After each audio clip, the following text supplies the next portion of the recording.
জন্মের পর থেকে আজ পর্যন্ত আমি সিলেট শহরে একটি পাড়াতেই আছি। জীবনে পার হয়েছে 18টি বসন্ত।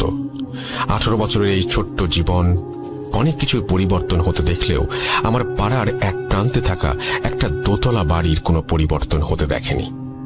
ছোটবেলা থেকেই এই বাড়িটির প্রত্যেকটি জানালা খোলা দেখে আসছি। এই সুন্দর ছিমছাম অথচ ভয়ঙ্কর বাড়িতে কেউ থাকে না, এবং কেন থাকে না এটা ভেবে ছোটবেলায় বেশ অবাক হতাম। এই বাড়িটিকেই আজকে ঘটনার প্রোটাগনিস্ট বা অ্যান্টাগনিস্ট বলতে পারেন।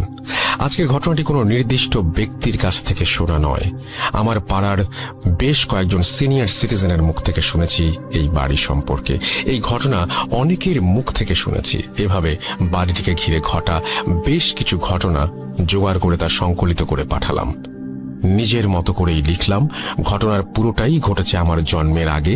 শব্দ চয়ন ও বানানে কোনো ভুল থাকলে মার্জনা করবেন। যাই হোক, গৌরচন্দ্রিকা দীর্ঘায়িত না করে ঘটনায় যাওয়া যাক। 1999 সাল।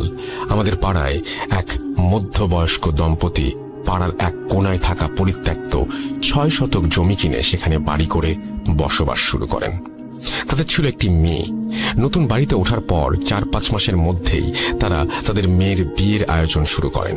মেয়েটির বিয়ে হয়ে যায়, কিন্তু বিয়ের পর সেই মেয়েটি সুখে ছিল না।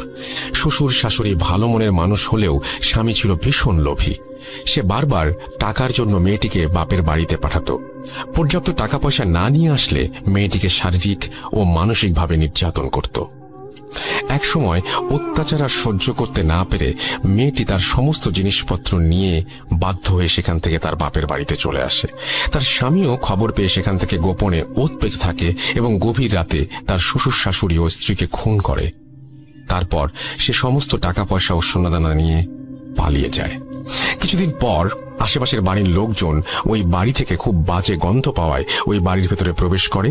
বাবা মা ও মেয়ের গলিত লাশ আবিষ্কার করে। এরপর পুলিশে খবর দেওয়া হয়। পুলিশ এসে তাদের লাশ নিয়ে যায় এবং বাড়িটি যেভাবে ছিল সেভাবেই রেখে শুধু গেটে তালা দিয়ে বাড়িটা সিলগালা করে চলে যায়। ঘটনা 1।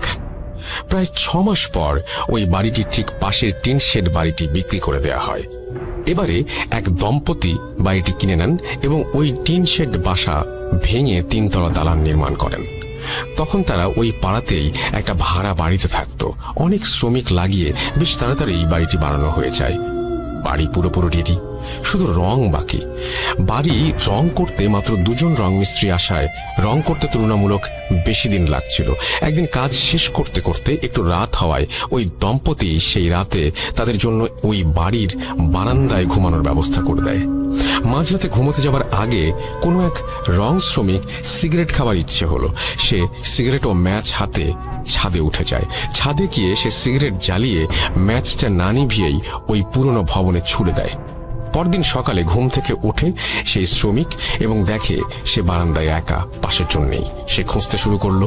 খুঁজতে খুঁজতে সে ছাদে চলে যায়। গিয়ে আবিষ্কার করলো তার সাথে শ্রমিকটি প্রান্তে চৈতন্যহীন হয়ে পড়ে আছে। ঘটনা 2। পরবর্তীতে ওই নতুন বাড়িতে সেই দম্পতি বসবাস শুরু করে। তাদের 2 ছেলে।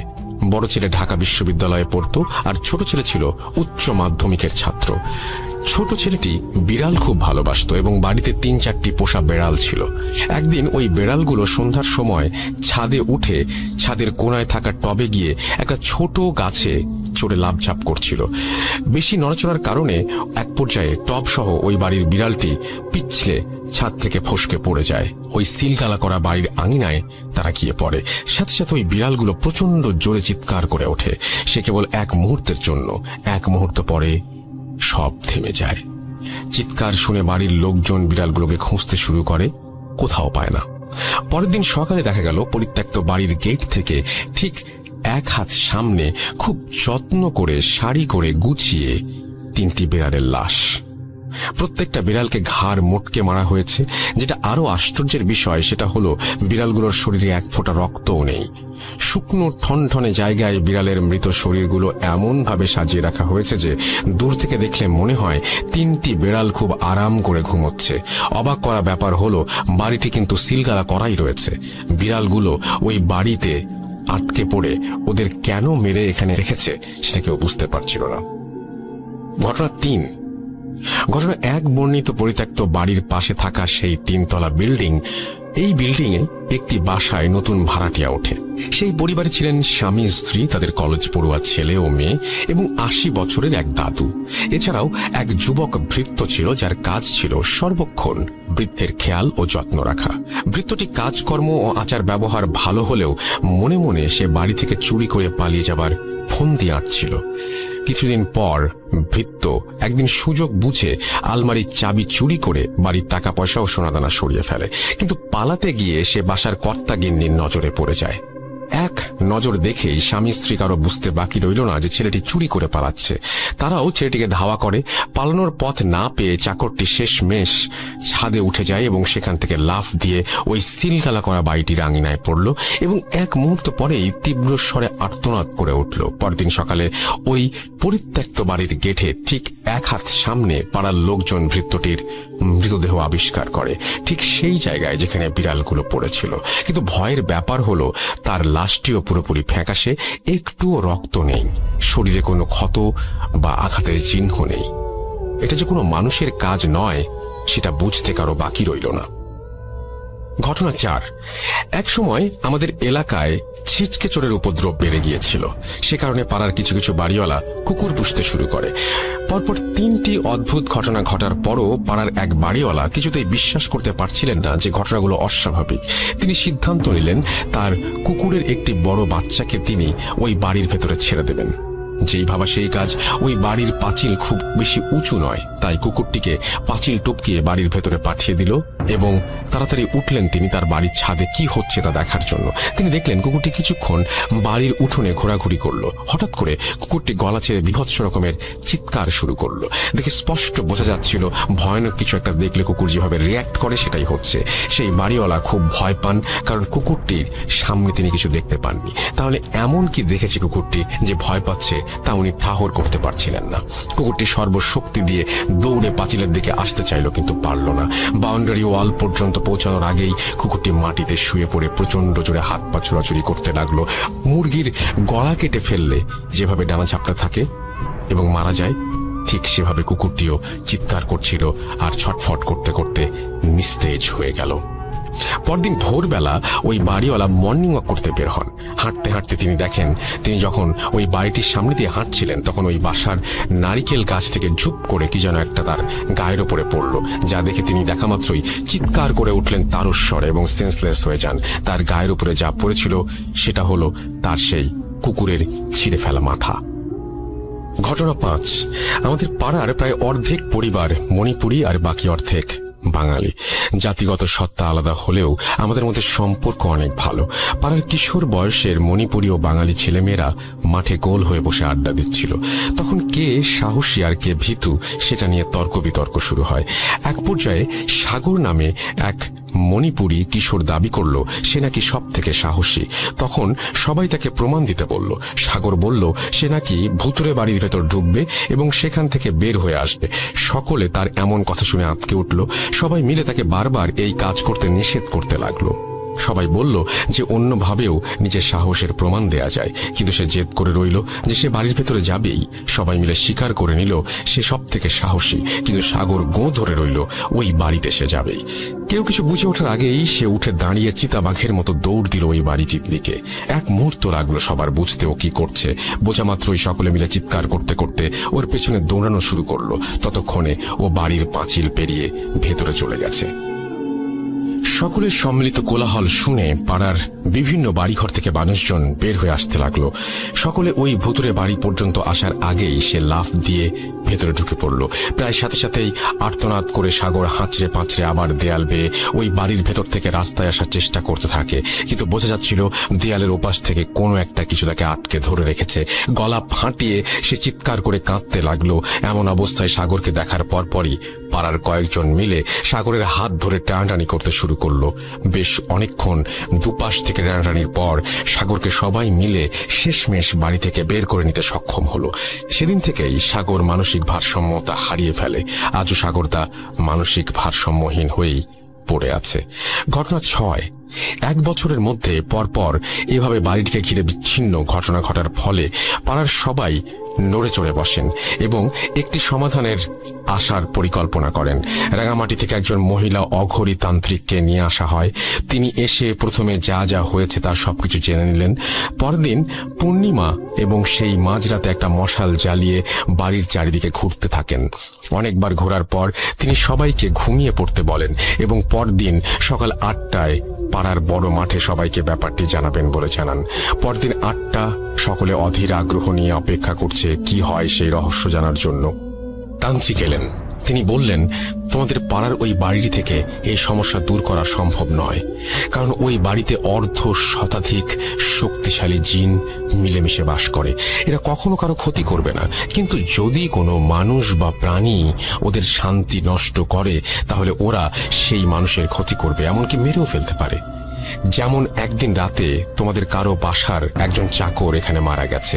সে ছাদ থেকে লাফ দিয়ে বাড়িতে ঢোকার পর দৌড়াতে দৌড়াতে এখানে একটি বাচ্চা জিনকে পা দিয়ে পিষে ফেলে।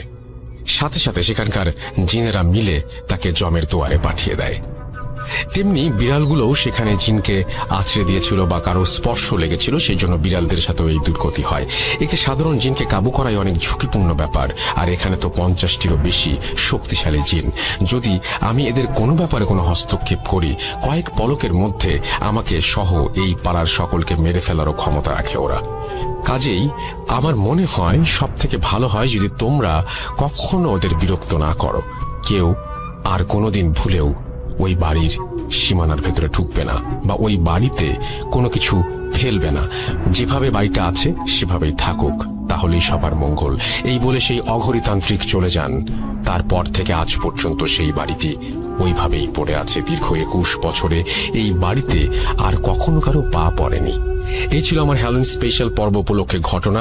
রাসেল ভাই, বাড়িটি আমাদের পাড়াতেই। আপনি যদি চান নিশ্চয়ই বাড়িটির ছবি তুলে আপনাকে পাঠাতে পারি, ভূত.com-এর শ্রোতা বন্ধুদের দেখাতে পারি। আশা করি ঘটনাটি আপনার ভালো লেগেছে। ঘটনা সিলেক্টেড হলে জানানোর অনুরোধ রইল। সবার কাছে দোয়া ও আশিস চাচ্ছি, কারণ আর 1 মাস পর আমার HSC পরীক্ষা শুরু হবে। যদি বেঁচে থাকি তবে অবশ্যই পরীক্ষার পর আবার নতুন ঘটনা সংগ্রহ করে পাঠাবো, সেই আশ্বাস দিয়েই শেষ করছি। ভালো থাকুন রাসেল ভাই, ভালো থাকুন ভূত.com-এর সকল শ্রোতারা, সবাই নিরাপদে থাকুন। ভূত.com দীর্ঘজীবী হোক। দীপ্ত সিলেট, তারপরে তিনি তার ফোন নাম্বার এবং ইমেল অ্যাড্রেস শেয়ার করেছেন। আমি বলবো যে এটা আসলে একটা হন্টেড বাড়িকে নিয়ে ঘটনা, এবং হন্টেড হাউসের ব্যাপারটা আমরা অনেকেই জানি। এবং সেই হন্টেড হাউসে 50টির অধিক যদি জিন থাকে তাহলে সেটা তো অবশ্যই ভয়ঙ্কর ব্যাপার।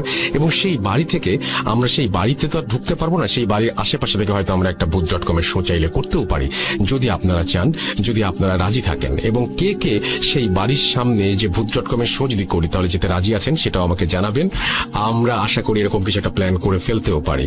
আর আপনারা যা আমাদেরকে লিখে পাঠাবেন ঘটনা অথবা অডিও ক্লিপ পাঠাবেন, আমাদের ইমেল অ্যাড্রেস হচ্ছে russell.booth.com@gmail.com। আমাদের ফেসবুক হচ্ছে www.facebook.com/russell.স্বাধীন। এবং আমি দীপ্তকে অনুরোধ করব আপনি ওই বাড়িটির ছবি পাঠিয়ে দিন। আমি বিশ্বাস করি সবাই অধীর আগ্রহে অপেক্ষা করছে সেই বাড়িটির ছবি দেখার জন্য। আমরা চলে যাব আমাদের পরবর্তী ঘটনায়।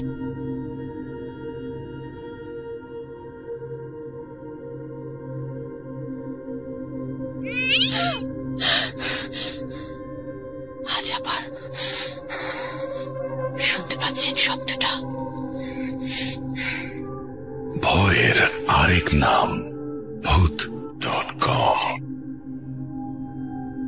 with Russell।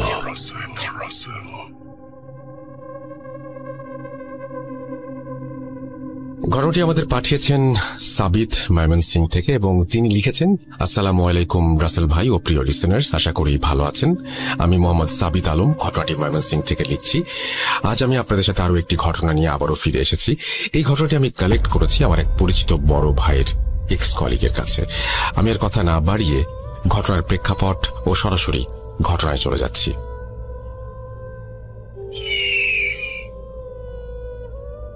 আজ থেকে প্রায় 3-4 সপ্তাহ আগে আমি সন্ধ্যার দিকে বাইরে বের হয়ে পরিচিত এক বড় ভাইয়ের সাথে দেখা করতে চাই। ব্রহ্মপুত্র নদের ধারে সিঁড়িতে বসে চা খেতে খেতে আড্ডা দিচ্ছিলাম আমরা। আমি আর বড় ভাই আর বড় ভাইয়ের এক্স কলিগ। আমার বড় ভাইয়ের কলিগের নাম রেজওয়ান। কিছুটা সময় আড্ডা দিতে দিতে রেজওয়ান ভাইয়ের ফোনে একটা কল আসে আর উনি রিসিভ করে কথা বলেন। কথার ফাঁকে উনি যা বলছিলেন তা কিছুটা এমন শোনাচ্ছিল, জি আম্মু, হুজুরের পরে কি বলেছেন? আচ্ছা, ইনশাআল্লাহ আসর কেটে গেছে। ওনার এই কথা শুনে আমিও বড় ভাই কিছুটা কৌতূহলী হয়ে ওনাকে জিজ্ঞেস করি, আসর কেটে গেছে বলার কারণ কি? উনি শুরুতে বলতে চাইলেন না, কারণ উনি চাইছিলেন না ওনাদের সাথে যা ঘটেছিল সেটি মনে করতে। কিন্তু পরিবেশটা এমনই ছিল যে উনি আমাদের জোরাজুরিতে শেষমেশ বললেন, ঠিক আছে ঠিক আছে, সংক্ষেপে বলবো, আর আমার কথার মাঝে কোনো কথা বলবো না। চা নিয়ে আসো। বলছি। আমি দুই বড় ভাইয়ের জন্য চা আনতে চলে যাই। 5-6 মিনিট পরে চা নিয়ে ফিরে এসে দুজনের হাতে 2টি কাপ দিয়ে আমি সিঁড়ির ওপর বসে পড়লাম। এরপর রেজওয়ান ভাই ওনার কথা শুরু করলেন। একটা কথা একটু বলে নিতে চাই, আমি যখন ঘটনাটি শুনছিলাম তখন নদীর ওই পাড় থেকে প্রচুর পরিমাণে শিয়ালের ডাক ভেসে আসছিল, আর চারপাশে ঝিঝি পোকা আর ব্যাঙের ডাক যেন পরিবেশটাকে একেবারে ঘটনা শোনার জন্য তৈরি করে রেখেছিল। আপনারাও ইম্যাজিন করুন আর ঘটনাটি শুনুন। চলে যাই রেজওয়ান ভাইয়ের ঘটনায়। ঘটনাটি উনি যেভাবে আমাকে বলেছেন আমি ঠিক সেভাবে লিখে উপস্থাপন করার চেষ্টা করছি। ভুল ত্রুটির জন্য ক্ষমা চেয়ে নিলাম। ঘটনাটিতে কয়েকটি চরিত্র আছে, তাই সবাইকে মনোযোগ দিয়ে শোনার অনুরোধ করছি। বলছেন রেজওয়ান ভাই।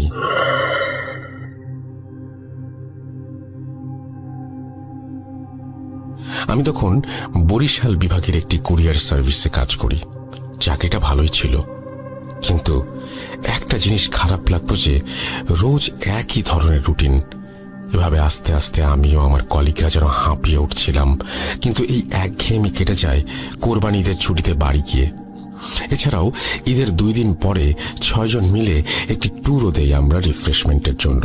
ট্যুর থেকে ফিরে প্রায় 4 দিন আমি বাড়িতেই ছিলাম। 1 বছর 9 মাসের মতো হবে আমার বিয়ে হয়েছে, কিন্তু ওয়াইফের সাথে বেশি সময় স্পেন্ড করতে পারিনি দূরে চাকরি করার জন্য। যথারীতি ঈদের ছুটি শেষ হয়ে যায় আর আমিও আমার কলিগ সবাই আমাদের চাকরির স্থানে আবারও যোগদান করি। বলে রাখা ভালো যে আমি বরিশালে একটি মেসে থেকে চাকরি করতাম। মেসের একটি রুম আমি একাই নিয়ে নিয়েছিলাম আমার প্রাইভেসির জন্য। মেসের আর বাকিরা অবশ্য আমার কলিগের মাঝেই 2-3 জন ছিল। ওনারাও সিঙ্গেল রুম করেই থাকতেন, যেহেতু সবাই চাকরিজীবী। বাড়ি থেকে মেসে ফেরার পর কয়েকদিন কেটে যায়। এরপর একদিন মেসে আমার বাজারের ডেট পড়ে। আমার রুটিন মতো আমি বাজারের দিকে রওনা হলাম। বাজারে গিয়ে মাছ কিনতে গিয়ে এক বৃদ্ধ চাচার কাছে আমি দেখলাম মোটামুটি বড় সাইজের ইলিশ মাছ দেখে মনে মনে ভাবলাম, এহে, কতদিন খাই না, দেখি যদি একটা নিতে পারি। এই ভেবে আমি চাচার দিকে এগিয়ে গিয়ে চাচাকে জিজ্ঞেস করলাম, কি চাচা, ইলিশ কত করে দিচ্ছেন? উত্তরে উনি বললেন, স্যার 200 টাকা কেজি। ওনার এই দাম চাওয়ার কথা শুনে আমি ভ্যাবাচাকা খেয়ে যাই আর ভাবতে থাকি, কি বলে 500 টাকার উপরে দাম আর উনি 200 টাকা চাচ্ছে? মনে হয় বোকা, একটু দামাদামি করি। এই বলে আমি চাচাকে বললাম, কি বলেন চাচা, 100 টাকা করে দিয়েন, দিলে কয়েক কেজি নিব, চলবে? উনি আমার দিকে হাসি ভরা মুখে তাকিয়ে বললেন, যান স্যার, আপনি দিনের প্রথম খদ্দের, যান 90 টাকা কইরা রাখুন।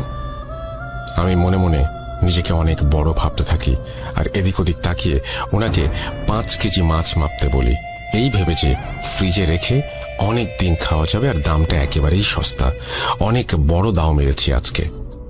চাচা মাছ মাপছিলেন, এমন সময় আমার ফোনে আমার মেসমেটের কল আসলো। আমি ফোন ধরতেই সে আমাকে জিজ্ঞেস করলো আমি মেইন দরজার চাবি নিয়ে এসেছি কিনা। আমি বললাম, হ্যাঁ আমি চাবি নিয়ে এসেছি।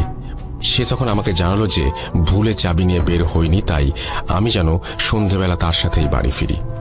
আমিও সম্মতি দিয়ে ফোন রেখে মাছওয়ালা চাচার দিকে তাকাই, কিন্তু আমি সেখানে মাছের ঝুড়ি আর মাছওয়ালা চাচাকে দেখতে পাই না, বরং তার পাশে দেখতে পাই কয়েকজন যুবক মাছ বিক্রেতাকে, যে ইলিশ মাছ মাপছিল তারই পাল্লায়। আমি ওনাকে দেখে ভাবলাম যে চাচা হয়তো বাথরুমে বা অন্য কোথাও গেছে, তাই এই যুবক মাছ বিক্রেতাকে মনে হয় মাছ মাপতে দিয়ে গেছেন। আমার ভাবনা শেষ হতেই মাছ বিক্রেতা আমার ব্যাগে মাছ ঢেলে টাকা চাইলেন। আমি 5 কেজি 90 টাকা করে ধরে 450 টাকা দিলাম, কিন্তু এই 450 টাকা দেখে সে আমাকে বলল, 8 টাকা কই স্যার? আমি বিরক্ত হয়ে বললাম, কি বলছেন? চাচা তো 90 টাকা কেজি করে বলছিলেন, সেই অনুযায়ী 450 টাকাই হয়। আমার কথা শুনে মাছ বিক্রেতা আমাকে বদ্ধ উন্মাদ ভেবে বলতে লাগলো, স্যার কি স্বপ্ন দেখতেছিলেন? 500 টাকা কইরা তো 2500 টাকা হয়, আর আপনি আমারে 450 টাকা দিতেছেন। এইটা তো 1 কেজিরও দাম না। আমি ওনাকে এবার ধমক দিয়ে বলি, আরে থামেন তো, চাচা কোথায়? যার সাথে দাম দর করেছিলাম ওনাকে ডাকেন। মাছ বিক্রেতা তখন অন্য মাছ বিক্রেতাদের দিকে তাকাচ্ছিলেন, আর আমাকে এসে হঠাৎ বলল, স্যার এখানে কোনো বুড়া চাচা নাই, আমরাই রোজ এখানে মাছ বেচি। আপনি এইখানে আয়সা আমার ঝুড়ির পাশে দাঁড়ায়া নিজে নিজেই কি সব বলতেছিলেন, আর হঠাৎ কইরাই 5 কেজি মাছ মাপতে বলে ফোন হাতে সামনে আগায় গেছিলেন। ওনার কথা শুনে আমি নিজের কান আর চোখে বিলিভ করতে পারছিলাম না, কিন্তু অগত্যা আমাকে 2500 টাকা দিয়েই 5 কেজি ইলিশ আনতে হলো। সেদিন আমি আর অফিস করিনি, সারাদিন এই মাছের ঘটনাটা ভাবছিলাম আর প্রচন্ড মাথা ব্যথায় ভুগছিলাম। সন্ধ্যার পরে সবাই ফিরে এসে দেখে আমি 5 কেজি ইলিশ নিয়ে ফিরে এসেছি, আর এটা দেখে ওরা আমাকে বকাবকি করে কিছুটা। আমি মন খারাপ করে একটু জলদি সেদিন শুয়ে পড়ি আর ঘুমিয়ে পড়ি। মাঝরাতে হঠাৎ আমার দরজায় কেউ নক করলো। কয়েকবার নকের আওয়াজ শুনে আমার ঘুম ভাঙলে আমি প্রচন্ড মাছের গন্ধ অনুভব করতে থাকি, আর দরজার দিকে তাকিয়ে জিজ্ঞেস করি, কে কে বাইরে? এত রাতে কি চাই? তখন দরজার বাইরে থেকে আমি যে শুনতে পাই, সেটি শুনে আমার গায়ের লোম দাঁড়িয়ে যায়। আমি শুনতে পাই সেই বৃদ্ধ চাচার কণ্ঠে কেউ আমাকে বলছে, স্যার, ও স্যার, মাছ নেবেন না? ইলিশ মাছ 5 কেজি মাইপা রাখছি আপনার জন্য, নেন নেন নেন। কি হলো স্যার, নিবেন না? নিয়ে যান, মাছ নিয়ে যান। এই কথা শুনে আমি ভয়ে চিৎকার দিয়ে উঠলে আমার রুমে আবার নক হয়। আমি আমার কলিগদের গলার আওয়াজ শুনি। দরজা খুলতে যেতে যেতে আমি ভাবি যে আমি হয়তো ভুল শুনছিলাম, বা যা ভাবছিলাম সেটা ভুল ভাবছিলাম। এরপর দরজা খুলতেই ওনারা ভেতরে এসে আমাকে বলে, কি ব্যাপার রেজন ভাই, চিল্লাচ্ছেন কেন? আর আপনার রুমে এত বাজে মাছের গন্ধ কেন? ওনাদের এই কথা শুনে আমি আকাশ থেকে পড়ি। আরে, ওনারাও মাছের গন্ধ পাচ্ছেন? তাহলে সমস্যাটা কি হলো? আমি তো তাহলে ভুল শুনছি না মনে হয়। কি হচ্ছে এসব? এরপর আমার মেসমেটরা আমাকে পানি খাইয়ে শান্ত করেন, আর আমার কথা শুনে বলেন যে সব আমার মনের ভুল।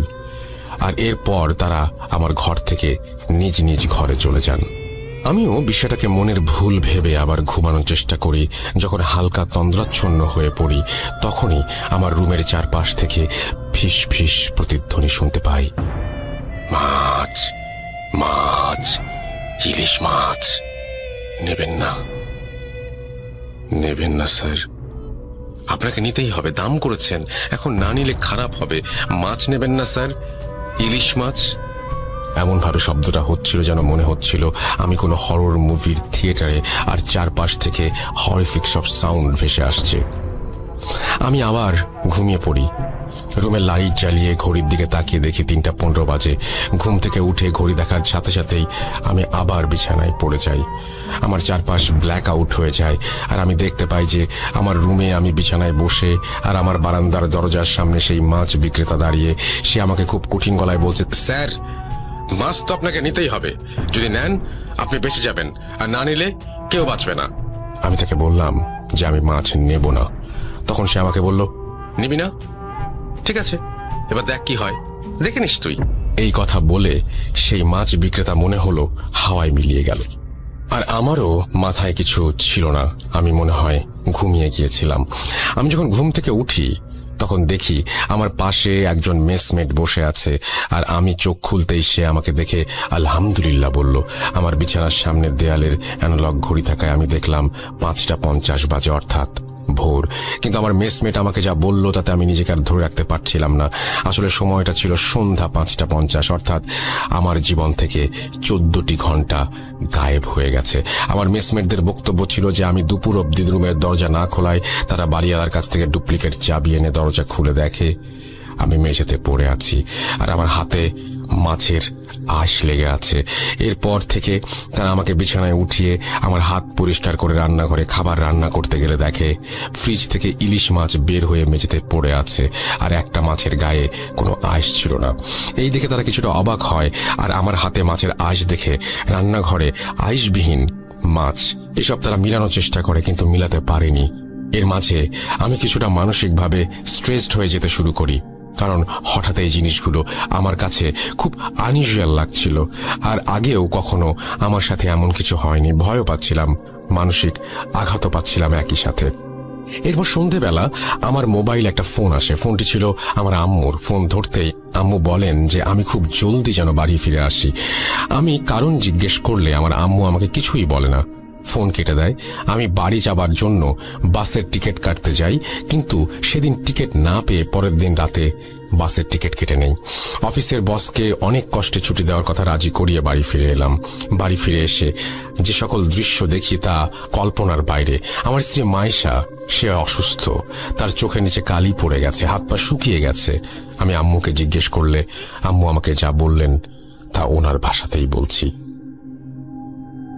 তুই বরিশাল চলে যাবার কিছুদিন পর রাতের বেলা আমরা সবাই ঘুমিয়েছিলাম অন্যান্য দিনের মতোই। শেষ রাতের দিকে খুব জোরে চিৎকারের আওয়াজ পাই আমরা। শুরুতেই বউয়ের ঘরে গিয়ে দেখি বউ নেই। এরপর সারা বাসা খুঁজে শেষমেশ ছাদে গিয়ে তাকে অজ্ঞান অবস্থায় পাওয়া যায়। তার মুখে পানি ছিটিয়ে হাত পা মালিশ করে তার জ্ঞান ফিরানো যায়। কিন্তু জ্ঞান ফিরতেই সে সবার আগে যে কথাগুলো বলে সেগুলো হলো, মাছ মাছ মাছ খাবো, ওকে বল আমার জন্য ইলিশ মাছ আনতে, ও আমাকে মাছ দিয়েছে, ও কেন নেয়নি মা, কেন? এসব বলে তোমার বউ বাচ্চাদের মতো কাঁদতে থাকে। তাকে শান্ত করে ঘরে নিয়ে ঘুম পাড়িয়ে দিই আমি। কিন্তু সকালে ঘুম থেকে উঠলে ওকে জিজ্ঞেস করি ও কেন রাতে ছাদে গিয়েছিল। কিন্তু মায়েশা একেবারে অবাক হয়ে বলে, কি বলছেন মা, আমি রাতে সেই যে বিছানায় ঘুমিয়েছিলাম এই কেবলই উঠলাম। এই কথা শুনে আমি মাইশাকে আর কিছু বলি না। এর পরের দিন সন্ধ্যা হতেই মাইশা ছাদে চলে যায়। শুরুতে ভেবেছিলাম যে তোমার সাথে রোজ বিকালে সন্ধ্যায় ছাদে যাওয়ার অভ্যাস ছিল, কিন্তু তোমাকে মিস করে তাই হয়তো ছাদে যায়। কিন্তু সন্ধ্যায় ছাদে যাওয়া আমার পছন্দ ছিল না। ভেবেছিলাম 2-1 দিন পর ও নিজেই যাওয়া বন্ধ করে দেবে, কিন্তু না, ওর ছাদে যাওয়া সময় কাটানো আরো বাড়তে লাগলো। ওর শারীরিক পরিবর্তন হচ্ছিল, ও শুকিয়ে যাচ্ছিল। সারা রাত দিন ঘুমালেও চোখের নিচে কালি পড়ছিল। গত পরশু সন্ধ্যায় মাইশা ছাদে যাচ্ছিল, তখন আমি ওকে ছাদে যাওয়ার জন্য আটকালে মাইশা আমাকে হাতের ইশারায় আমার কান ওর মুখের কাছে নিয়ে আসে। ও ফিসফিস করে বলতে লাগলো, না না না না না, এই ভুল করিস না বুড়ি, কবর দেখবি, যেতে দে না, দে না, আমি একবার ওকে দেখবো বুড়ি, যেতে দে আমায়। এই কথা বলে মাইশা সেদিনের মতো আবার বাচ্চাদের মতো কাঁদতে লাগলো। এরপর সে ছাদে চলে যায়। রাতের বেলা ঘরে ফিরে মাইশা তোমার বোনের ঘরে যায়। তোমার বোন তখন তার রুমে টেবিলে বসে পড়ছিল। মাইশা তোমার বোনের চেয়ারের পেছনে দাঁড়িয়ে তোমার বোনের কাছে মুখ নিয়ে অত্যন্ত আস্তে আস্তে বলে, বুড়িটাকে মেরে ফেল, ও আমাকে ছাদে যেতে দিতে চায় না, বুড়িটার কবর খুঁড়ে রেখেছি, যা মেরে ফেল। এই কথা শুনে তোমার বোন মাইশার দিকে তাকিয়ে চিৎকার দেয়। আর তার রুমে গিয়ে দেখি মাইশা তোমার বোনের গলা টিপে দাঁড়িয়ে আছে আর চিৎকার করে বলছে, কেন কথা শুনিস না তোরা কেউ? বুড়িটাও শোনে না, তুইও না, 1, 2, 2টা কবর হয়ে গেছে, দেখবি দেখবি। এসব বলতে বলতে মাইশা নিজেই অজ্ঞান হয়ে যায়। এরপর আমরা তাকে বিছানায় শুইয়ে দিই আর তোমার বোনকে জিজ্ঞেস করি কেন মাইশা তার গলা টিপে ধরেছিল। তোমার বোন তখন আমাদের জানায় যে মাইশা তাকে যে বলেছিল, মাইশার দিকে যখন তাকিয়েছিল তখন মাইশার চেহারায় নাকি অদ্ভুত শয়তানি ছাপ ছিল, তাই সে ভয়ে চিৎকার দিয়েছিল। একটু পরে মাইশার জ্ঞান ফিরলে সে উঠে বসে, তোমার বাবাকে আর তোমার বোনকে একসাথে কাছে ডাকে আর আমাদের কানের কাছে মুখ নিয়ে এসে ফিসফিস করে বলতে থাকে, মাছ এসেছে, মাছ, আমার নদীতে মাছ এসেছে, আমি মাছ শিকার করব, মাছকে ডাক বুড়ি ডাক। এসব বলা শেষ হলে সে চিৎকার দিয়ে ওঠে, জ্ঞান হারায়, আর তোমাকে ফোন করি। ডাক্তার এসে বলেছে সে খুব স্ট্রেসড আর মানসিক তাড়নায় আছে মেয়েটা, কিন্তু স্ট্রেসের কারণ কি সেটা মায়েশা ডাক্তারকে বলে না। সে ডাক্তার সাথে কোনো কথাই বলেনি। এরপর ডাক্তার কিছু ওষুধ দিয়ে চলে যান। এবার বল আমি কি করতে পারি? আমার মায়ের মুখে সব শুনে আমি আমার আম্মুকে জিজ্ঞেস করি যে মায়েশার পরিবারকে এসব জানানো হয়েছে কিনা। আম্মু বলেন যে আমার সাথে কথা বলে মায়েশার পরিবারকে জানানোর অপেক্ষায় ছিলেন ওনারা। আমি আম্মুকে বলি এখনই জানানোর কোনো দরকার নাই। আম্মু আমাকে কারণ জিজ্ঞাসা করলে আমি ওনাকে কিছু না বলে রুমে চলে আসি। কি বলতাম আম্মুকে? আমার জন্য সব হচ্ছে, আমার ভুলের জন্য আমার স্ত্রী এই অবস্থা। আপনারা ভাবছেন আমার কি দায় এখানে? শুনুন তবে ঘটনার শুরুটা একটু মনে করুন। কোরবানি ঈদের পর দেয়া আমাদের ট্যুর। আমার কলিগ মেহেদি ভাইয়ের গ্রামের বাড়ি এলাকার কাছাকাছি ট্যুরে আমরা গিয়েছিলাম। সেই ট্যুরে গিয়ে মেহেদি ভাই আমাদের একদিন রাতের বেলা একটি স্পিরিট কলিং প্রসেসের কথা বললেন, আর এও বললেন যে আমরা চাইলে ট্রাই করতে পারি। আমি সব বিলিভ করি না, এবং বিলিভ না করার কারণে বলেছিলাম যে আর এসব ফালতু, স্পিরিট বলে আবার কিছু হয় নাকি, দেখেন আপনারা ট্রাই করে। সবাই রাজি হলে মেহেদি ভাই একটি পুরনো বই বের করে মেঝেতে একটি তারকা এঁকে তার চারপাশে 4 জনকে বসিয়ে দেন। একে অপরের হাত ধরেছিল তারা। আমরা 6 জন ছিলাম। আমার এক কলিগ খুব ভয় পাওয়ায় সে এক্সপেরিমেন্টে অংশ নেয়নি। এরপর মেহেদি ভাই মাটিতে বাটির শুকনো পাতা আর কি সব দিয়ে আগুন জেলে ধোঁয়া তৈরি করে স্পিরিট কল করলেন। 10 মিনিট, 15 মিনিট, 1 ঘন্টা পার হলেও কিছু হয় না। আর জিনিসটাকে ফেক ভেবে আমি আমার 2 হাত ছেড়ে উঠে পড়তেই মেহেদি ভাই আমাকে ধমক দিয়ে বলেন, রেজওয়ান তুমি নিয়ম ভাঙবে না, নিয়ম ভাঙলে ক্ষতি হবে, বসে যা, আয়। ওনার এই কথা শুনে আমি তাচ্ছিল্যের হাসি দিয়ে রুম থেকে বেরিয়ে যাই এবং বারান্দায় বসে সিগারেট খেতে লাগলাম।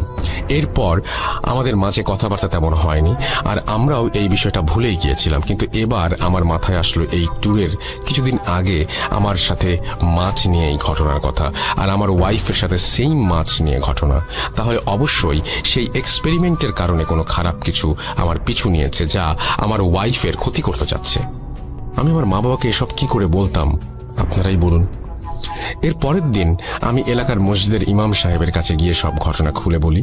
উনি আমাকে বকাচকা করেন আর বলেন যে এসব হারাম কাজ করে বিপদ ডেকে আনলে উনি সাহায্য করবেন না। এরপর উনি আমাকে আরেকজন হুজুরের একটি ঠিকানা দিয়ে সেখানে যেতে বলেন। আমি সেদিনই সেই হুজুরের কাছে যাই আর দেখা করে সব জানাই। উনি সন্ধ্যায় আমাকে নিয়ে আসন করবেন বলে জানান। মাগরিবের আজান হলো। আমি আর হুজুর একসাথে নামাজ পড়ে ওনার ঘরে গিয়ে আসনে বসলাম। হুজুর আমার 2 হাত ধরে দোয়া পড়ছিলেন আর ফু দিচ্ছিলেন। এক পর্যায়ে হঠাৎ আমার হাত ছেড়ে দিয়ে উনি বললেন, রেজওয়ান ভাই আপনি যা ভাবছেন সেটা একেবারে 100% ভুল। সেদিন ওই এক্সপেরিমেন্টে কোনো জিন হাজির হয়নি, আর আপনার সাথে যা হয়েছে তা কিছুই ওই এক্সপেরিমেন্টের ফল না। হুজুরের মুখে সব শুনে আমি ওনাকে জিজ্ঞেস করি, তাহলে আসল সমস্যা কি? আমার কথা শুনে হুজুর বলেন, আমার বাসায় না গেলে উনি বুঝতে পারবেন না, আর আমার বাসায় যাবার আগে কিছু প্রস্তুতি আছে ওনার, যা ওনার করতে 3-4 দিন সময় চাই। এরপর ওনাকে সময় দিয়ে ওনার ফোন নাম্বার নিয়ে বাড়ি ফিরে আসি, আর আম্মু আব্বুকে বলি মায়েশার ফ্যামিলির সাথে যোগাযোগ করতে। আমার আম্মু আব্বু মায়েশার পরিবারের সাথে যোগাযোগ করতে সেখান থেকে উঠে আসে আরও এক চাঞ্চল্যকর তথ্য। কি সেই তথ্য? শুনুন মায়েশার মায়ের ভাষায়। আপনাদের কাছে ক্ষমা চাচ্ছি, আমি আর মায়েশার বাবা। আমাদের মেয়ের বয়স যখন 10 বছর ছিল তখন তার একটি মানসিক রোগ দেখা দেয়। সে নিজে নিজে কথা বলতো, লেখাপড়া করতো না, আমাদের সবাইকে মারবে বলে চড়াও হয়ে যেত। অনেক হুজুর কবিরাজ তদবির করেছি আমার মেয়ের, কিন্তু সে ভালো হচ্ছিল না। অবশেষে একজন মনোরোগ বিশেষজ্ঞকে দেখানো হলে সে বলে এই রোগটা খুবই রেয়ার কেস, লাখ মানুষের মাঝে একজনের হয়।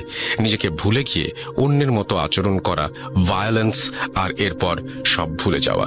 এই রোগের চিকিৎসা মেডিটেশন আর নিয়মের মাঝে চললে ঠিক হয়ে যাবে বলে ডাক্তার আমাদের বলেন। 3-4 মাস আমার মেয়ের চিকিৎসা হয়, আস্তে আস্তে সে ভালো হয়। ডাক্তার আমাদের বললেন আমার মেয়ে খুব একা ফিল করে সবার মাঝে থেকেও। ওকে এই একাকিত্বের ফিলিংসটা আর যেন ছুঁতে না পারে। এমনিতে আর কোনো সমস্যা হবে না বলেন ডাক্তার। দেখতে দেখতে আমার মেয়েকে ডাক্তার সুস্থ করে তোলেন, কিন্তু দেখেন এবার কি হলো, জামাই বরিশাল চলে যাবার পর আমার মেয়েটা আবার একা হয়ে গিয়েছিল, আর সেই জন্যই এই সমস্যা ফিরে এসেছে। এসব বলতে বলতে আমার শাশুড়ি কান্নায় ভেঙে পড়েন। ওনাকে আর কোনো কিছু না বলে, কোনো সান্ত্বনাও না দিয়ে রাগে আমি আমার আম্মুর হাত থেকে ফোন নিয়ে লাইন কেটে দেই। আমি আমার রুমে চলে আসি আর ভাবতে থাকি, এটা তাহলে মাইশার মানসিক সমস্যা, ভালো কোনো ডাক্তার দেখাবো, তাহলে কি ঠিক হয়ে যাবে। এরপর আমি সেই হুজুরকে কল করে আসতে মানা করে দেই আর তাকে জানাই যে মাইশার সমস্যাটা মানসিক, আর ওর বাবা জানিয়েছেন যে মাইশার মানসিক সমস্যার হিস্ট্রি আছে। আমরা মাইশাকে ডাক্তার দেখাই, আর ডাক্তারের করা কিছু মেডিসিন আর মেডিটেশন মাইশা আস্তে আস্তে কিছুটা সুস্থ হতে থাকে। ডাক্তারের কাছে গিয়ে আমরা আরও একটি তথ্য পাই যে মাইশা কয়েক মাসের প্রেগন্যান্ট। আমার ডাক্তারের ভাষ্য মতে প্রেগন্যান্সির এই ধরনের সমস্যা হওয়া একেবারেই অ্যাবনর্মাল নয়। একদিকে সীমাহীন খুশি, আর একদিকে রিলিফ যে যা হচ্ছে বা হয়েছে তা বলতে গেলে নর্মাল বিষয়। আর সবাই মাইশার খেয়াল রাখতে শুরু করি।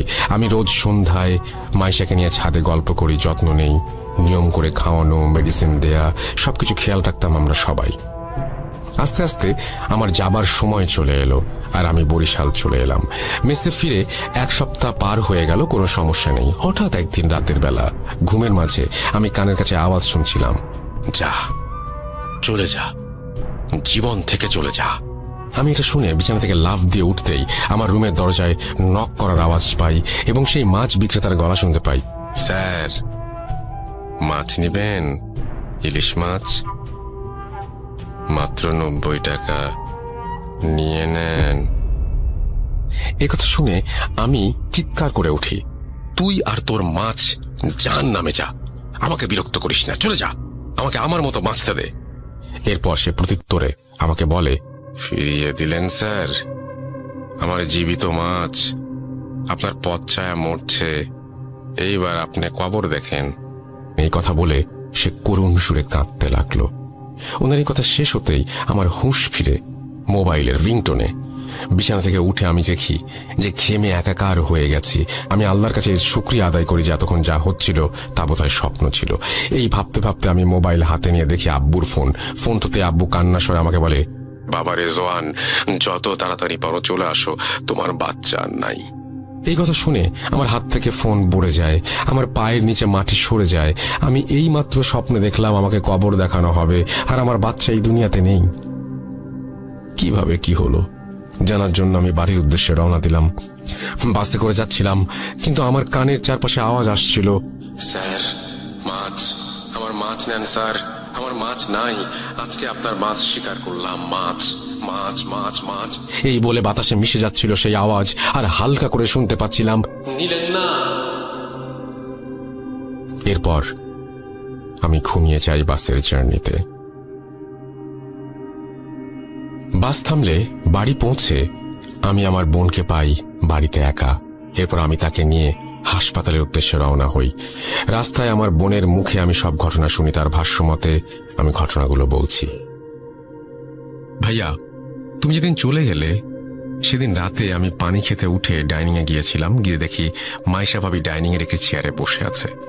ওনাকে ওভাবে আমি ভয় পেয়ে যাই দেখে ওনাকে জিজ্ঞেস করি যে উনি কেন ওখানে এত রাতে বসেছিলেন। উনি আমাকে ইশারায় ওনার মুখের কাছে আমার কান নিয়ে যেতে বললেন। আমি কান ওনার মুখের কাছে নিয়ে যেতেই উনি বলেন, মাছ খাবি? ইলিশ মাছ। আমার পেটে মাছ আছে একটা, আমি কেটে বের করে দেই, তুই রান্না কর, আর বুড়িটাকে কবর দে। কিরে, কবর দে ওকে। আরে কি ভাবছিস, দে। এই বলে উনি মেঝেতে বসে পড়েন আর মাটিতে আঁচড়ে আঁচড়ে বলতে লাগলেন, এই দেখ, আমি কবর খুঁড়ছি, মাছটাকে বের করব, কবর দিতে হবে যে, যা বুড়িটাকে ডেকে আন। উনার এই আচরণ দেখে আমি চিৎকার করে উঠলে আম্মু আব্বু ডাইনিংয়ে এসে মাইশা ভাবিকে ধরে তার বিছানায় নিয়ে যান। মাইশা ভাবি আব্বু আম্মুকে গালাগাল দিচ্ছিলেন আর বলছিলেন, তোরা কেউ মাছ খাস না, তোদের ছেলে খায় না, মেয়ে খায় না, আর তোরাও খাস না। তোদের ছেলেকে কত করে বললাম আমার মাছ নিয়ে যেতে, কিন্তু ও নেয়নি। তাই আমি তোর ছেলের মাছ নিয়ে যাব। দেখ দেখ, ওই যে কবর খুঁড়ে রেখেছি, মাছ কবর দেব। এইসব বলে ভাবি জ্ঞান হারান। ওনার পাশে সেদিন আমরা সারা রাত বসেছিলাম। সকালে উঠে ভাবি আমাদের বলেন যে রাতের বেলা উনি ছাদে গেলে আমাকে বলেন আম্মু আব্বুকে মেরে ফেলতে, আর তোমাকেও যেন মেরে ফেলা হয়। এরপর ভাবিকে ডাক্তারের কাছে নিলে ডাক্তার কিছু ওষুধ দিয়ে পাঠিয়ে দেন। এরপর আমি সারাদিন ভাবির এই সমস্ত সমস্যার দেখাশোনা করি। একদিন রাতের বেলা ওনাকে কোথাও খুঁজে পাওয়া যাচ্ছিল না। ছাদে গিয়ে দেখা যায় উনি ছাদের কোণে বসে ধারালো লোহার টুকরা দিয়ে নিজের হাত খোঁচাচ্ছেন আর পেটে খোঁচাচ্ছেন, আর পেট থেকে বের হওয়া রক্ত খাচ্ছেন। এসব দেখে আমরা খুব ভয় পাচ্ছিলাম, কিন্তু ডাক্তার বলছিলেন যে প্রেগন্যান্সির অনেক সমস্যাই হয়, আর তুমিও 2-1 দিন হলো চাকরিতে ফিরে গেছো, তাই তোমাকে আর ফোন করে বলিনি। কারণ এমন বারবার ছুটি নিলে তোমার চাকরি কিভাবে থাকবে, সংসারই কিভাবে চলবে। এরপর একদিন রাতের বেলা আমি আমার রুমে ঘুমাচ্ছিলাম। হঠাৎ আমার রুমে কুকুরের ডাক শুনে আমি লাফ দিয়ে বিছানা থেকে উঠে যাই, আর আমার রুমে কুকুরের ডাক কোথা থেকে এলো দেখতে থাকি। এর মাঝে হঠাৎ পচা মাছের গন্ধ দিয়ে আমার রুম ভরে যায়।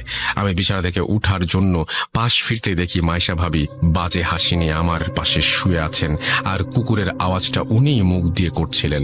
আমি ওনার শরীর থেকে রক্তের গন্ধও পাচ্ছিলাম, আর তাই তাকে জিজ্ঞাসা করি যে কেন এখানে রক্তের গন্ধ, কেনই বা সে ওইরকম বাজে আওয়াজ করছে। তখনই সে মুখে হাত দিয়ে ধরে ফেলেন, আর কানের কাছে মুখ এনে তিনি বলেন মাছ শিকার করেছি।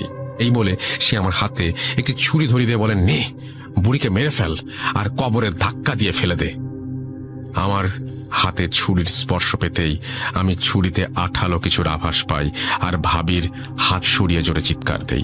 আমার চিৎকারে আব্বু আম্মু রুম থেকে এসে লাইট অন করে যা দেখেন সেটা ভোলার না। আমরা দেখি আমার ভাবির পেট থেকে রক্ত বেরিয়ে বিছানা ভিজে গেছে, শরীরের কাপড় কাটা। ওনাকে ধরে বিছানায় শুইয়ে আমি আর আম্মু পেটের কাপড় সরিয়ে দেখি ওনার পেটে 2-3টা স্ট্যাবের দাগ। আমাদের বুঝতে বাকি রইল না যে ভাবি কি করেছেন। তৎক্ষণাৎ ওনাকে হাসপাতালে নিয়ে যাওয়া হয়। ডাক্তার জানেন ওনার বাচ্চা আর বেঁচে নেই। আমার বোনের মুখে সব শুনে আমি রাগে দুঃখে একাকার হয়ে যাই, আর মনে মনে বলতে থাকি মাছ কি, কেনই বা মাছ নিয়ে এত ঘটনা। এরপর আমি হাসপাতালে গিয়ে দেখি আমার শ্বশুর শাশুড়ি সহ অনেকেই সেখানে উপস্থিত আছেন। মাসির সাথে দেখা করি, সে ঘুমোচ্ছে। তাকে ওই অবস্থায় দেখে আমার মরে যেতে ইচ্ছা করছিল। এরপরে সব কেন শুধুমাত্র মানসিক সমস্যা নয় তা বুঝতে পারি আমরা সবাই। আর আমি সেই হুজুরকে ফোন করি যার সাথে আগে দেখা করছিলাম। সেদিন রাতে আমাদের বাসায় হুজুর আসেন এবং আসন করেন। এর আগে হুজুর হাসপাতালে গিয়ে মাইশাকে দেখে আসেন আর আমাদের কাছ থেকে সবকিছু জেনে নেন। আমাদের বাসায় এসে হুজুর আসন করেন, আর কিছুক্ষণ পরে উনি বলতে শুরু করেন ওনার কথা ওনার ভাষায়। আমি বলছি, রেজওয়ান ভাই, আপনার স্ত্রীর ওপর খবিশ জিনের ভর হয়েছে ভাই। তিলে তিলে সে আপনাদের পরিবার শেষ করে দেবে। আপনি যে স্বপ্ন দেখতেন সেগুলো সেই দেখাতো, আর লক্ষ্য ছিল আপনাকে পাগল করে দেয়া। আর সে মাছ বিক্রেতার রূপ ধরে আপনার সাথে ছলনা করছে। আমি হুজুরকে জিজ্ঞেস করলাম জিনের ভর করার কারণ কি। উত্তরে হুজুর বললেন, ভাই, আপনার স্ত্রীকে নিয়ে রোজ সন্ধ্যায় ছাদে যেতেন, আর আপনি যেদিন চলে যান বরিশাল তার পরদিন বা কিছুদিনের মাঝে এই সন্ধ্যায় আপনার স্ত্রী ছাদে একাই যায়। তার চুল ছিল খোলা। সন্ধ্যাবেলায় আপনার স্ত্রীকে দেখেই সেই জিন আকৃষ্ট হয়ে যায়, আর মাইশা ভাবিকে সে নিয়ে যাবে বলে ঠিক করে। কিন্তু মাইশা ভাবি প্রেগনেন্ট থাকায় সে রেগে যায় আর ঠিক করে যাকে ভালোবাসে তার কাছ থেকে অন্যের বাচ্চা সে আনতে দেবে না। তাই সে আপনার বাচ্চাকে হত্যা করলো, আর আপনাকে পাগল বানিয়ে স্ত্রী থেকে দূরে সরিয়ে আপনার মা বাবাকে মেরে সে আপনার স্ত্রীকে নিয়ে যেতে চাচ্ছিল। ওনার কথা শুনে আমি ওনাকে জিজ্ঞাসা করলাম আমাকে কেন মাছ সাজছে সে। হুজুর বললেন, ওই মাছের মাধ্যমে জিন আপনাকে বশ করে পাগল বানাতে চাইছিল, কিন্তু আপনি সেই মাছ না নেয়ায় সে আপনাকে ধোঁকা দেয়, এই বলে যে আপনার মাছ মারবে। আসলে আপনার মাছ হচ্ছে আপনার সন্তান, যাকে ইতোমধ্যে সে মেরে ফেলেছে। এরপর এই সমস্যার পরিত্রাণ চাইলে হুজুর আমাদের বলেন যে এর একমাত্র সমাধান হচ্ছে রুকাইয়া। আমরা যারা মুসলমান আছি, যারা সবাই জানি যে রুকাইয়া জিনিসটা আসলে কি, যারা জানেন না তাদের জন্য বলছি, রুকাইয়া হচ্ছে মুসলিম এক্সোরসিজম বা জিন ছাড়ানোর প্রসেস। ঘটনায় ফিরি, যেহেতু মাইশা অসুস্থ ছিল তাই হুজুর আমাদের বলেন 15 দিন পর মাইশার রুকাইয়া হবে, আর এই 15 দিন মাইশাকে চোখে চোখে রাখতে হবে। হুজুর একটি তাবিজ আমাদের দিয়ে বলেন যে মাইশা যতদিন হাসপাতালে থাকবে ততদিন যেন এই তাবিজ ওর কাছে থাকে, আর উনি আমাদের বাসা বন্ধ করে দিয়ে যান যেন মাইশা বাসায় আসলে আপাতত 15 দিন বাসায় কোনো সমস্যা না হয়। এরপর মাইশা বাসায় ফিরে এলে 15 দিন পর এক শুক্রবারের সন্ধ্যায় হুজুর 4 জন হুজুরকে নিয়ে মাইশার রুকাইয়া করার জন্য আমাদের বাসায় আসেন। মাইশাকে বোরখা পরিয়ে আমি আমার আম্মু আর আব্বু আর বোন মিলে আমার ঘরে নিয়ে আসি আর ওনাকে বিছানায় বসাই। হুজুর একটা ইসলামিক বই বের করলেন আর লাইট অফ করে কয়েকটা মোমবাতি জ্বালিয়ে আমাদের বললেন, যাই হয়ে যাক ভাবিকে ছাড়বেন না। মায়া করবে, কান্নাকাটি করবে, ভয় দেখাবে, আঘাত করবে, কিন্তু আপনারা দুর্বল হবেন না। এরপর হুজুর বাকি 4 জন হুজুরকে বললেন মোমবাতি নিয়ে রুমের 4 কোণায় গিয়ে দাঁড়াতে। এরপর সবাই সবার হাতে থাকা বই খুলে দোয়া আর সূরা পড়তে শুরু করলেন। আমি আর আমার আব্বু সহ আমার বোন মাইশাকে ধরে রেখেছিলাম। দোয়া পড়ার সাথে সাথেই মাইশার শরীর ভিজে যাচ্ছিল ঘামে, আর মাইশা মুখ দিয়ে এমন শব্দ করছিল যেন সে নিঃশ্বাস নিতে পারছে না। দেখে মনে হচ্ছিল মাইশার খুব কষ্ট হচ্ছে। এরপর মাইশা ঘাড় ঘুরিয়ে আমার কানের কাছে বলতে লাগলো, স্যার মাছ কিন্তু নিয়ে ফেলেছি, এবার বড় মাছ নিব। হুজুর কি করবে? ও তো নিজেই নিজের রক্ষা করতে পারবে না, ওই দেখ হুজুর কবরে। এই বলে সে আমার চেহারা বরাবর একটি ফু দিল। আমি বেহুশের মতো হয়ে গিয়েছিলাম আর দেখতে পেয়েছিলাম এক জঙ্গলে পড়ে আছি, আর আমার সামনে একটি কবর খোঁড়া, কবরে একটি লাশ যার মুখের দিকে কাফন খোলা। লাশটি ছিল সেই হুজুরের। এই দেখে আমি চিৎকার করে উঠি আর আমার মনে হতে লাগলো আমার ওপর বৃষ্টি পড়ছে। হঠাৎ আমার হুঁশ ফিরে এলো। আমি দেখলাম হুজুর আমার হাত ধরে ঝাঁকি দিয়ে বলছেন, ভাই বলেছিলাম না ধোকা দিবে, শক্ত হন। এরপর হুজুর আবার দোয়া পড়তে লাগলেন। আমি চোখ বন্ধ করে মাইশাকে ধরেছিলাম। কিছুক্ষণ পর আমার কানে সেই বৃদ্ধ মা চলার আওয়াজ শুনতে পাই, যাচ্ছি, আমি চলে যাচ্ছি, কিন্তু তোর সন্তানকে সাথে নিয়ে যাচ্ছি। ছেলের লাশ দেখ, চোখ খোল, আরে চোখ খোল, মাছ তো নিলি না, ছেলেকে বিলিয়ে দিলি, কেন মাছ নিলি না? আমি মাইশার মুখে এসব শুনে চোখ খুলিনি, আর মাইশা আস্তে আস্তে নিস্তেজ হয়ে গেল। রুমের চারপাশ থেকে উচ্চ স্বরে শুনতে পেলাম, আলহামদুলিল্লাহ, আল্লাহু আকবার। এরপর হুজুর আমাকে চোখ খুলতে বলেন। চোখ খুলতেই আমার আম্মুকে দেখলাম রুমের লাইট অন করতে, আর আমার বোন পানি এনে মাইশার মুখে ছিটিয়ে দিল। আমি আর আম্মু মাইশার হাত মালিশ করতে লাগলাম। একটু পর ওর জ্ঞান ফিরে এলো। ও বলল, রেজওয়ান কি হলো? আমার মনে হচ্ছে আমার ভেতর থেকে কেন জানি ভারী একটা বোঝা চলে গেছে। কি হয়েছে বলো তো? মাইশার কথা শুনে হুজুর মুচকি এসে বললেন, সবই আল্লাহর ইচ্ছা, আপনি ভালো হয়ে গেছেন। আপনি নিশ্চয়ই জানেন আপনার সাথে কি হয়েছে। যাই হোক, আল্লাহর রহমতে আর কিছু হবে না ইনশাআল্লাহ। আপনাকে একটা তাবিজ দিচ্ছি, 7 দিন পর খুলে ফেলবেন, আর কখনোই সন্ধ্যার পর ছাদে যাবেন না। এই বলে তাবিজটা দিয়ে হুজুর চলে যান।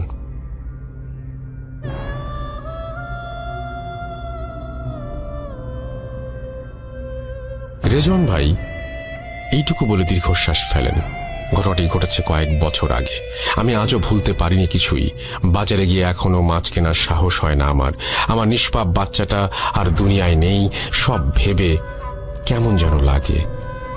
আমি একটা কথাই আমার বোনদের উদ্দেশ্যে বলতে চাই যে সন্ধ্যার পরে কেউ ছাদে যাবেন না খোলা চুলে, মাথায় কাপড় দিয়ে রাখবেন।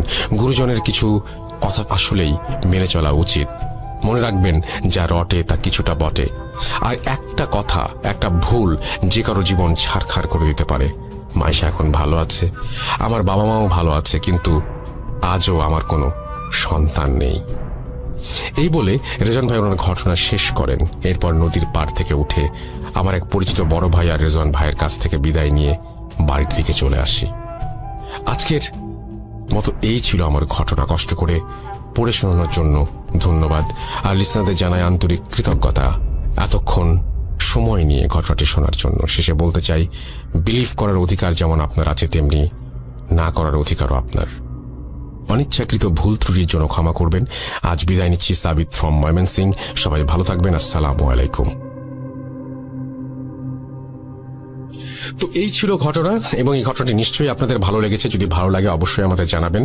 আর আপনারাও এরকম ঘটনা বেশি বেশি করে পাঠান, অডিও ক্লিপ আকারে বা লিখে। আমাদের অ্যাড্রেসটি হচ্ছে russell.j bhoot.com@gmail.com আপনার নাম, ঠিকানা এবং ফোন নাম্বার সহ আপনার জীবনে ঘটা বা আপনার জানা সেরা ঘটনা লিখে পাঠিয়ে দিন আমাদের কাছে। ঘটনা শুরুতে অবশ্যই উল্লেখ করুন ঘটনাটি আপনি স্টুডিওতে এসে শেয়ার করতে চান নাকি আপনি চান আপনার ঘটনা আমরা পড়ে শোনাই। যারা দেশের বাইরে রয়েছেন তারা সরাসরি অডিও ক্লিপ পাঠাতে পারেন বা লিখেও পাঠাতে পারেন ঘটনা। আমরা চলে যাব আমাদের পরবর্তী ঘটনায়।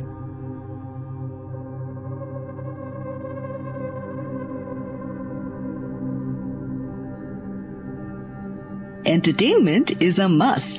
শুনুন স্বাধীন পডকাস্ট।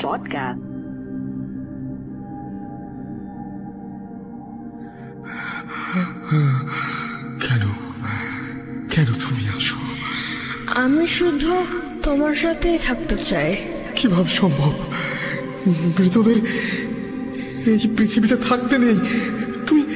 তুমি চলে যাও প্লিজ, চলে যাও। সবটাই কি ইলুশন, নাকি অন্য জগতের কেউ কখনো হাজির হয়ে যায় চোখের পলকে? bhoot.com with Russell। আমার ভালো না লাগলেও আস্তে আস্তে তার সাথে ফোনে কথা বলতে বলতে এক পর্যায়ে তাকে ভালো লাগতে শুরু করে। ফ্যামিলির সবাই রাজি ছিল এবং সে যথেষ্ট হ্যান্ডসাম ছিল। লেখাপড়া বাদ দিয়ে যতটুকু সময় পেতাম রাত তার সাথে কথা বলতাম। আমার একটু সমস্যা হতো, কারণ আমার মামা ছিল প্রচণ্ড রাগী। সবাই মামাকে ভয় পেত, আমিও মামাকে অনেক ভয় পেতাম।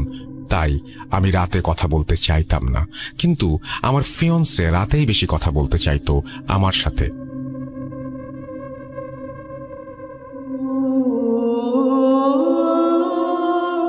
একদিন যদিও ফোন অলওয়েজ সাইলেন্ট মোডে থাকতো, হঠাৎ করে রাত 1:30টার সময় আমার ঘুম ভেঙে যায় এবং আমি দেখি আমার ফিয়ন্সে আমাকে কল দিচ্ছে। আমি ফোনটা রিসিভ করার জন্য বাইরে যাওয়ার চিন্তা করি, যেহেতু ঘরটি ছিল টিনের ঘর, এক পাশে কথা বললে অন্য পাশে কেউ শুনতে পারত। তাই মামার ভয়, ভাবলাম উঠোনে যেয়ে কিছুক্ষণ কথা বলে আসি। মামার বাড়িটা ছিল এমন, বাথরুমে যাওয়ার জন্য বাইরে যেতে হতো। মামার বাড়ির পাশে ছিল বিরাট এক জঙ্গল, অনেক মানুষ গলায় দড়ি দিয়ে মারা গেছে ওই জঙ্গলে। জঙ্গল এত অন্ধকার থাকতো যে মানুষ দিনে যেতেই ভয় পেত। জঙ্গলের পরেই ডোবা টাইপের একটা পুকুর, বাঁশঝাড়, আর বাঁশঝাড়ের পরেই ছিল আমার মামার বাড়ি লাগোয়া পুকুরের পাড়ে ছিল একটা তুলো গাছ। গ্রামের ভাষায় আমরা তাকে মান্দার গাছ বলি। এই গাছটি পুকুর পাড়ের জঙ্গলের কাছাকাছি অবস্থিত। যাই হোক, আমি আমার ফিয়ন্সের ফোন পেয়ে আস্তে আস্তে দরজা খুললাম যাতে মামা টের না পায়। তারপর উঠোনে যেয়ে তাকে ফোন ব্যাক করলাম। এক রিংয়েই ফোন ধরল সে। কথা বলতে বলতে এক পর্যায়ে আমার মনে হলো যে আমার মামা আমার কথা শুনে ফেলবে আর আমার একটু দূরে যাওয়া উচিত। এই চিন্তা করতে করতে আর কথা বলতে বলতে বাড়ির সীমানায়, অর্থাৎ শেষ সীমানায় যেয়ে দাঁড়ালাম। তারপরও শান্তি পাচ্ছিলাম না, মনে ভয় লাগছিল এই বুঝি মামা শুনে ফেলবে। এই ভেবে হাঁটা শুরু করলাম এবং যে একটা বাঁশের সাথে হেলান দিয়ে কথা বলতে শুরু করলাম। কিন্তু একটু পর মনে হলো পুকুর পাড়টা সবচেয়ে নিরিবিলি, ওইখান থেকে কথা বললে কেউ শুনতে পাবে না। সেই জন্য আমি পুকুর পাড়ে মান্দার গাছটার দিকে হাঁটা শুরু করলাম। এভাবে মান্দার গাছের নিচে দাঁড়িয়ে 20 মিনিটের মতো কথা বললাম। হঠাৎ করে দেখলাম প্রচণ্ড ঝড় উঠেছে, বাঁশের আগাগুলো বাতাসে ভেঙে যাচ্ছে। কিন্তু আমি খেয়াল করলাম ঝড় বাতাস শুধু বাঁশ গাছের আগায় হচ্ছে, বাঁশের গোড়া বা আমার গায়ে কোনো বাতাস লাগছে না। আমি ভাবলাম অনেক গাছপালা, এই জন্য নিচে বাতাস আসতে পারছে না। কোনো কিছু পাত্তা না দিয়ে কথা বলছি, এমন সময় হঠাৎ করে লাইনটা ড্রপ করে গেল। আমি চারপাশে তাকিয়ে চিন্তা করলাম এটা আমি কোথায় আছি। প্রচণ্ড অন্ধকার, ঝড় বাতাস চারিদিকে হচ্ছে, সবকিছু যেন ভেঙে পড়বে। আমার মনের মধ্যে অনেক ভয় কাজ করছিল আর আমি চোখ বন্ধ করে এক দৌড় দিয়ে বাড়ির উদ্দেশ্যে চলে গেলাম। 20 থেকে 30 সেকেন্ড সময় লাগলো বাড়ির সীমানায় প্রবেশ করতে। বাড়ির সীমানায় প্রবেশ করে একবার পেছনে ফিরে তাকালাম, দেখলাম কোনো ঝড় না, কোনো বাতাস না, কোনো কিছু না, স্বাভাবিক যেন এখানে ঝড় কখনো আসেইনি। যাই হোক, আমি ভাবলাম ঝড় হয়তো এসে হঠাৎ করেই থেমে গেছে। কোনো চিন্তা না করে আস্তে আস্তে রুমে প্রবেশ করলাম। ঘড়ি দেখলাম 2:01 দেখাচ্ছে। বিছানায় যে আমি আমার ফিয়ন্সকে একটা টেক্সট করলাম, যেহেতু কথা শেষ হয়েছিল না। টেক্সটে বললাম যে অনেক রাত হয়েছে, আমি আজকে আর কথা বলতে পারবো না, সকালে কথা হবে, টেক্সট ব্যাক করো।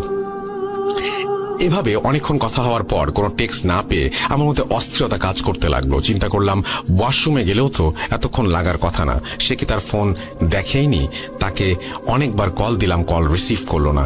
লাস্ট কল দিয়ে ঘুমিয়ে যাবার চিন্তা করে আবার আস্তে আস্তে গেট খুলে টয়লেটের উদ্দেশ্যে গেলাম। লাস্ট কল যখন রিসিভ করলো তখন তারও বড় বোন অর্থাৎ আপু আমাকে যেটা জানালো সেটা শোনার জন্য আমি মোটেও প্রস্তুত ছিলাম না। আপু বলল তার ভাই 10টার সময় বাসায় এসেছে, 11টার মধ্যে খাওয়া দাওয়া করে ঘুমিয়ে গেছে। সে এতই টায়ার্ড ছিল যে রুমে যেয়ে ঘুমানোর টাইম পায়নি। আপুর সাথে কথা বলতে বলতে ড্রয়িং রুমে ঘুমিয়ে গেছে এবং আপু তার প্রেজেন্টেশনের কাজ ড্রয়িং রুমে বসে বসে করছে 3-4 ঘন্টা। আমি ফোন রেখে মোবাইলে টাইম দেখলাম 3টা বাজে। আমি মনে মনে ভাবলাম কে ছিল তাহলে, আমাকে ফোন দিল 1:30টার দিকে। আর কার সাথে কথা বললাম জঙ্গলে যে প্রচন্ড ভয় পেলাম, কিন্তু কাউকে কিছু বলতে পারলাম না। আমি লুকিয়ে লুকিয়ে কথা বলতে গিয়েছিলাম। এসব চিন্তা করতে করতে ঘরে এসে এক পর্যায়ে ঘুমিয়ে গেলাম। যখন ঘুম ভাঙলো সেটা পরের দিন সন্ধ্যা 6টা। আমার আশেপাশে দেখে অনেক আত্মীয় স্বজন এবং আমার আব্বু আম্মুর একজন মামা ছিলেন যিনি ছিলেন মওলানা। আমার মুখের উপরে ঝুঁকেছিলেন তিনি, কি বিড়বিড় করে পড়ছিলেন আর ফোঁ দিচ্ছিলেন। পরে জানলাম দুপুর গড়িয়ে সন্ধ্যা, আমাকে অনেকবার ডাকাডাকি করা হয়েছে, আমি উঠি নাই। নানু ভেবেছিল স্বাভাবিকভাবেই আমি ঘুমাচ্ছি, কিন্তু কোনো কারণে মওলানা সাহেব আমাদের বাসায় এসেছিলেন এবং তিনি দেখলেন আমার প্রচন্ড জ্বর এবং তিনি একটু ঝাড়ফুঁকের ব্যবস্থা করলেন। গ্রামাঞ্চলে ঝাড়ফুঁক এগুলোই বেশি চলে ডাক্তারের থেকে। মওলানা নানাভাবে আমাকে একটু পানি পড়া খাওয়ালেন।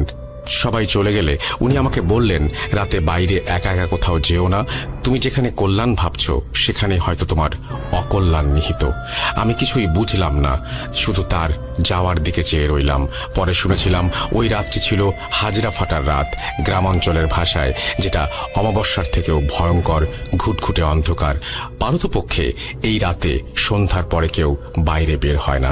এরপর থেকে আমার আর কোনো সমস্যা হয়নি, সব ঠিকঠাক চলছিল। কি ভেবেছেন এখানেই ঘটনা শেষ? এটা তো সমস্যার শুরু মাত্র। 1 মাস পরে আমার চাচা চাচি পুরো ফ্যামিলি সহ গ্রামে বেড়াতে আসে এবং সব চাচারা ফ্যামিলি সহ গেট টুগেদার করার জন্য চলে আসে। আমিও বাড়িতে যাই কিছুদিন থাকার জন্য। হঠাৎ করে আমি তার ফ্যামিলিতে একটু পরিবর্তন লক্ষ্য করলাম। যেমন চাচা আর আগের মতো অন্য চাচাদের সহ্য করতে পারছে না, দাদুর সাথে খারাপ ব্যবহার করছে। এরই সাথে অন্য একটি জিনিস লক্ষ্য করলাম, আমার ফিয়ন্সের বোন অর্থাৎ ওই চাচার একমাত্র মেয়ের সাথে কিছু আজগুবি ঘটনা ঘটছে। একদিন সে অন্যান্য কিছু কাজিনদের সাথে কথা বলছিল, একটি রুমে ঢুকেছিল এবং যখন বের হয়েছিল রুম থেকে দেখলাম তার গায়ের জামায় অনেক ছেঁড়া ছেঁড়া, কেউ অ্যাসিড দিয়ে পুড়িয়ে দিলে যেমন জামা ছিঁড়ে ছিঁড়ে যায়, পুড়ে পুড়ে যায় সেরকম, এবং ছেঁড়াগুলোর চারিদিকে হলুদ দাগ হয়ে আছে। সে নিজেও জানে না তার জামার এই অবস্থা। একজন দেখলো এমন কেন জামাটা, অথচ ওই মুহূর্তে আমি ওই রুমের সামনেই বসেছিলাম। আমি দেখেছিলাম জামাটি ঠিকই ছিল ঢোকার সময়।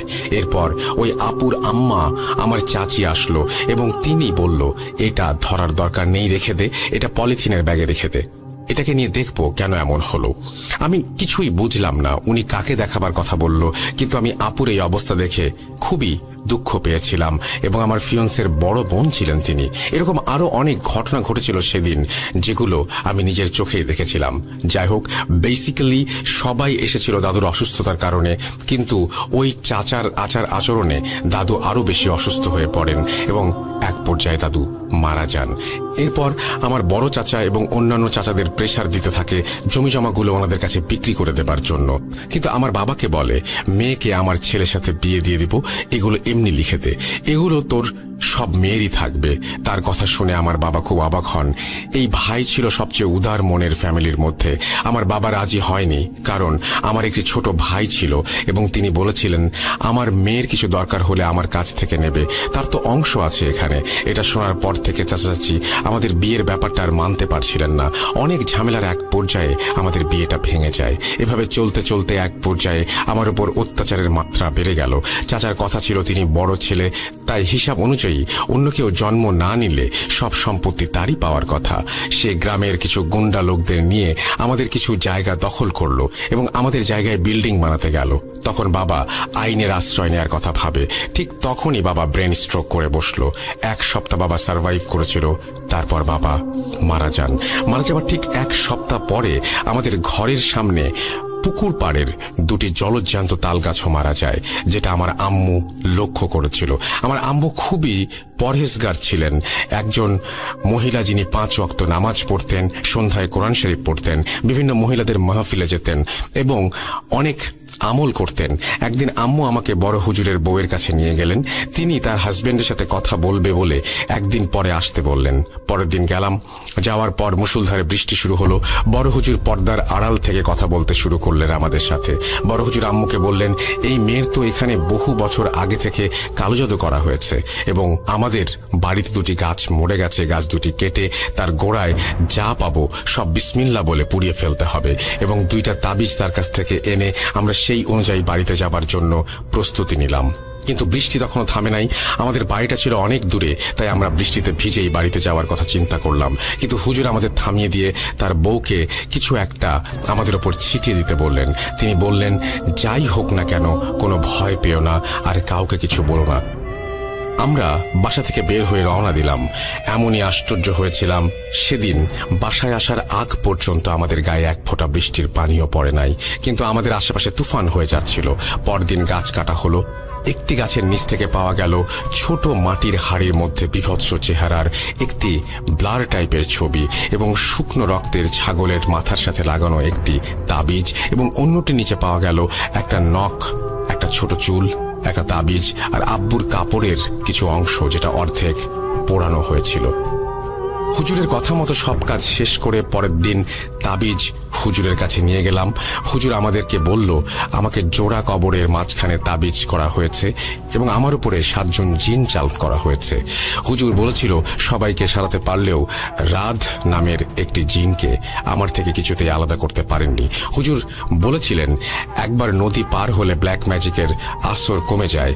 যেহেতু লেখাপড়ার জন্য আমার ঢাকায় আসতে হতো, সেজন্য আমাকে পদ্মা পার হতে হতো প্রায়। তাই ঢাকা থেকে গোপালগঞ্জ আর গোপালগঞ্জ থেকে ঢাকায় আসলে আমি মিষ্টি খাওয়া দেখতাম স্বপ্নে প্রায়। ঢাকার এক হুজুর তো বারবার তাবিজ কাটতে কাটতে আমার ওপরেই বিরক্ত হয়ে যায়। হুজুর আমাকে বলেছিল আমার বড় চাচি কখনো আমাকে কিছু দিলে আমি যেন না খাই এবং তার সাথে আমাদের কোনো ব্যাপার শেয়ার না করতে। আমাদের পুরো ফ্যামিলি এবং চাচার সাথে অনেক খারাপ কিছু করেছে সে। চাচি ছিলেন একজন বিহারি আর এই কারণে আমার চাচারা তাকে পছন্দ করত না। জানি না চাচা কেন তাকে বিয়ে করেছিল।